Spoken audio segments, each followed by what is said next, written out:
Morning, all, for 13 more minutes. It's still morning for me, anyways.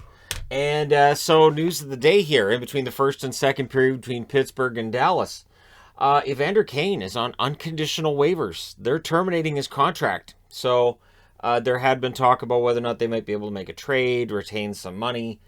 And so they're citing a breach of NHL contract as well as violating the AHL COVID protocols in the AHL. So it, I'm at a loss. You know, he went down. He said all the right things. He had 8 points in 5 games playing for the Barracuda, and here we are. His contract's gonna be bought out. Obviously, terminated.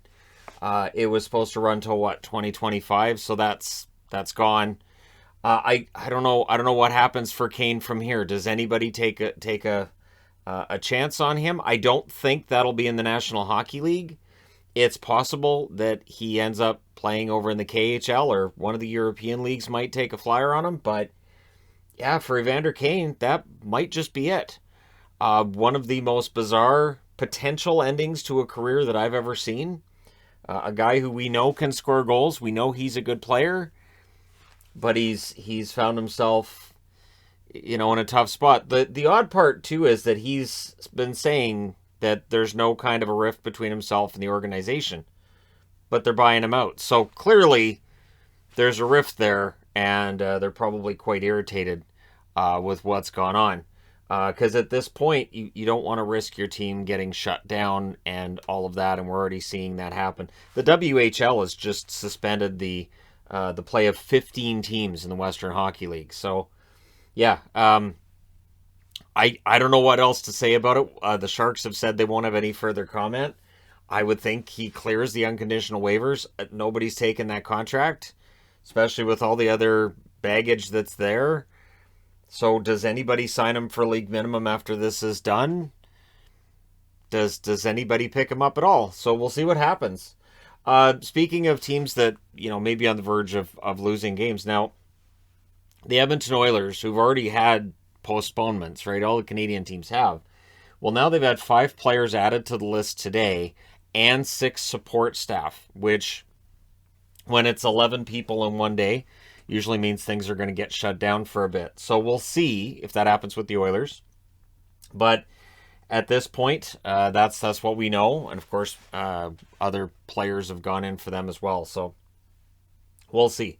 The NHL really does seem to be kind of winging it with all this, which I really wish wasn't the case, but certainly seems to be the case.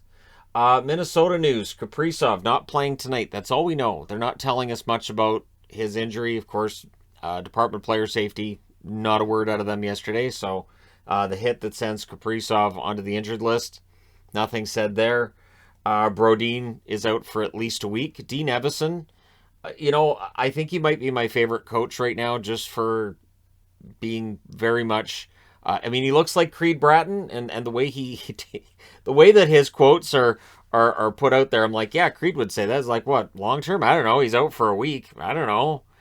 So yeah, Brodin, it'll be at least a week for him. That'll of course test the depth of the Minnesota blue line, which all teams are having their depth tested anyways right now. So why not? Out of Arizona, Barrett Hayton, who's had some stops and starts as he was a top draft pick a few years back, and there's still that potential there, but this year it hasn't been a great start for him, and now he's out 5 to 8 weeks with hand surgery, so that's going to take him out for a while. They did pick up Riley Nash, who makes his debut tonight for Arizona. They picked him up on waivers from the Tampa Bay Lightning, and so yeah, Nash is starting to become quite the journeyman. I'm already envisioning there needing to be a video on Riley Nash because he's gone through as many teams as he has. And who knows, maybe he ends up on waivers for the Coyotes at some point, or they trade him at the deadline and he joins another organization. So we'll see how many Riley Nash ends up playing with before his playing days are over. But the one thing I will say for Nash, if he looks at guys like Boyd, Roussel, even to some extent Erickson, they're getting more ice time than they might have in other organizations and opportunities to play roles they wouldn't have in any other organization. So some of them are taking advantage of it. We'll see if Nash does as well.